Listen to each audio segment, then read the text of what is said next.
Друзья, приветствую вас на своем канале «Словения с Хельга Вайт». И перед тем, как мы начнем обсуждать новости уходящей недели, традиционно призываю вас подписаться на канал, поставить лайк и поделиться своим ценным мнением в комментариях. Обычно в новостном выпуске я обсуждаю новости Словении и Европы, на которые я больше всего обратила свое внимание. Но, конечно же, на этой неделе меня потрясла новость о ракетном ударе, который нанесла Россия по Украине. Российская ракета упала на кафе, где проходили поминки в маленьком поселке под названием Гроза, неподалеку от города Харькова. И погибло более 50 человек. Невероятно жалко людей, которые стали жертвами этого ракетного удара. И также невероятно жалко их родственников, которые потеряли своих близких. Мы все ждем, когда же наконец эта война закончится и падет режим Путина. Трагическое ДТП произошло в соседней Италии. Во вторник вечером автобус направлялся из Венеции в кемпинг в район Маргера и неожиданно сорвался с автострады. Автобус упал на глубину более 10 метров, недалеко от железнодорожных путей внизу, и при этом загорелся. Прокуратура Венеции установила, что автобус не столкнулся с другим транспортным средством. Между тем, причина аварии остается неизвестной. СМИ предполагают, что водитель не справился с управлением автобуса из-за внезапной слабости. Видимо, почувствовал себя неважно. Власти Венеции опубликовали видео камер наблюдения, запечатлевших момент переворота автобуса через ограждение эстакады. На данный момент власти опознали всех жертв автобусной аварии в местечке Местро, недалеко от Венеции. В этой аварии погиб 21 человек и 18 получили ранения. По словам венецианских властей, идентификация была затруднена, так как у многих пассажиров не было при себе документов. В результате ДТП погибли 9 украинцев, 4 румын, 3 немцев. Водителем был итальянец. Также погибло 2 португальцев, гражданин ЮАР и гражданка Хорватии. Среди погибших оказалась 24-летняя хорватка, находившаяся на 6-м месяце беременности.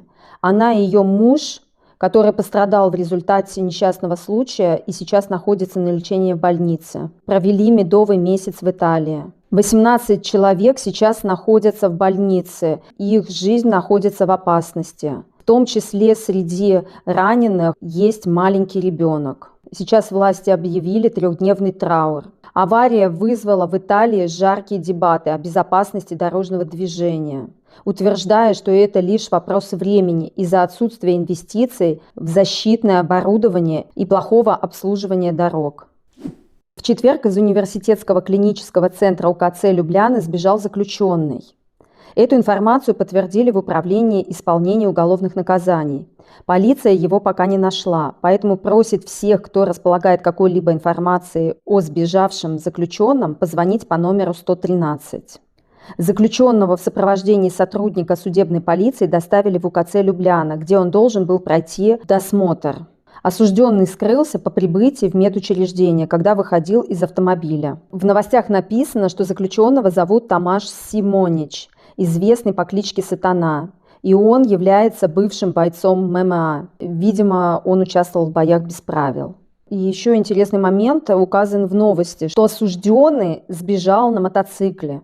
Видимо, этот побег был подстроен. Полицейский, который его сопровождал, бросился в погоню, но осужденному удалось скрыться вместе со своим подельником на мотоцикле. То есть кто-то спланировал его побег. И в новостях задаются вопросом, был ли сам офицер причастен к побегу. При этом администрация отрицает появившиеся в обществе инсинуации о том, что сотрудник судебной полиции каким-либо образом причастен к побегу. Они также опровергают предположение о том, что побег был связан с проблемой нехватки сотрудников судебной полиции. Мы как раз в среду были в этом медицинском клиническом центре. Мой сын повредил руку в школе, и нам пришлось ехать делать рентген как раз в медицинский центр в УКЦ. Если у вас форс-мажор, то вы должны поехать в УКЦ и там сидеть очень много времени и ожидать своей очереди. И как раз там мы увидели, как приводили заключенных. При нас было их 2. Один заключенный сидел прямо рядом с нами, и по бокам от него сидели полицейские. Его руки были скованы наручниками, а помимо этого наручники еще были пристегнуты к ремню. Конечно, очень хотелось это все заснять, но, посмотрев на строгие взгляды полицейских, я не осмелилась это сделать. Еще одна новость, на которую я обратила свое внимание. Российские мигранты сталкиваются с огромной дискриминацией в Европе. Как вы знаете, россиянам практически нигде не открывают счета в банках, им нельзя перевозить деньги из России, а в последнее время также нельзя перевозить свои автомобили. И вот эта новость меня просто поразила и даже в какой-то степени восхитила. 21-летняя Гера Угрюмова решила бороться за права россиян и сейчас атакует письмами европейские банки, авиакомпании и бюрократов. Эта девушка после начала вторжения России в Украину эмигрировала. Вместе с подругой они получили туристические визы в Италию, а уже на месте подали заявки на политическое убежище. Весь этот год им не удавалось сделать ID-карту, потому что никто не хотел их прописывать. Без ID-карты в Италии девушка не могла открыть счет в банке, не могла легализоваться для официальной работы в стране. По закону ID-карта не нужна, но на практике все институции хотят видеть именно ее, а не ВНЖ. Ну, речь идет об Италии. В Словении немножко другая ситуация. Здесь, несмотря на то, что ты имеешь ВНЖ, все равно тебе не открывают счета в банке. Недавно ей все-таки удалось сделать прописку, получить ID-карту и открыть банковский счет. Но на все это у нее ушло 1,5 года. В середине сентября она увидела новость, что россиянам больше нельзя ввозить в Евросоюз автомобили и личные вещи. Это вызвало много обсуждений в Твиттере и непонимания.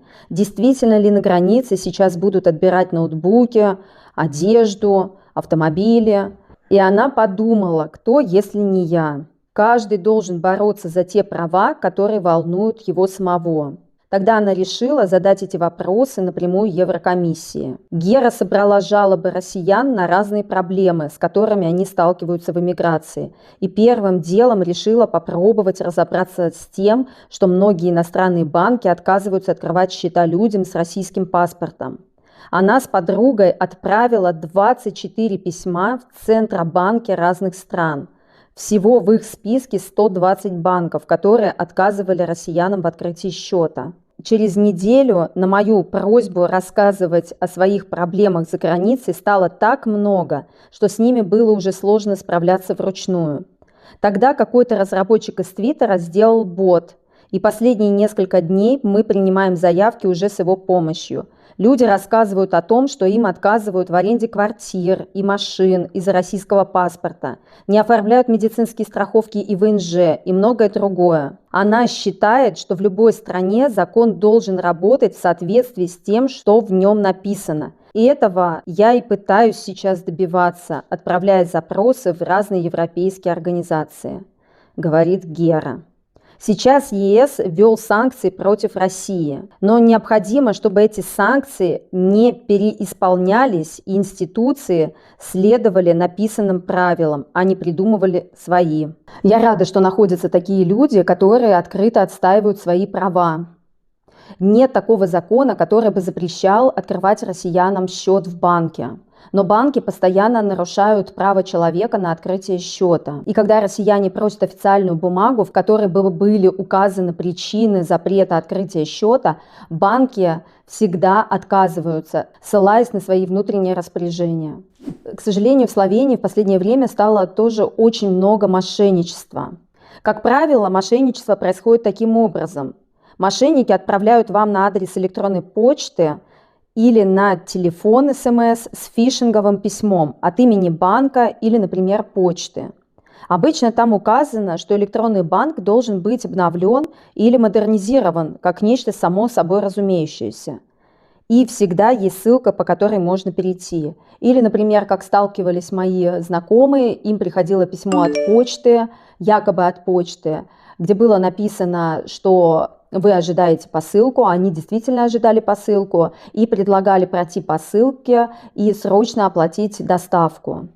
И когда человек переходил по ссылке, у него каким-то волшебным образом списывались все деньги с его карты. Слава богу, что денег было не так много. Последнее время в Словении мошенникам удалось совершить 12 крупных афер и причинить ущерб почти на 1,5 миллиона евро. И в основном жертвами стали юридические лица.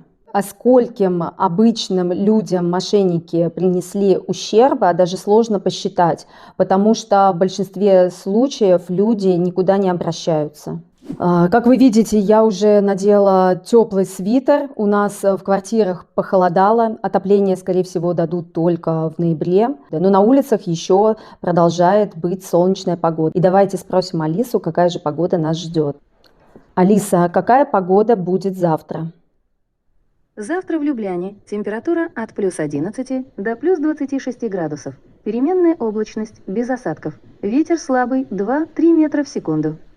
Спасибо. Вот уж не за что.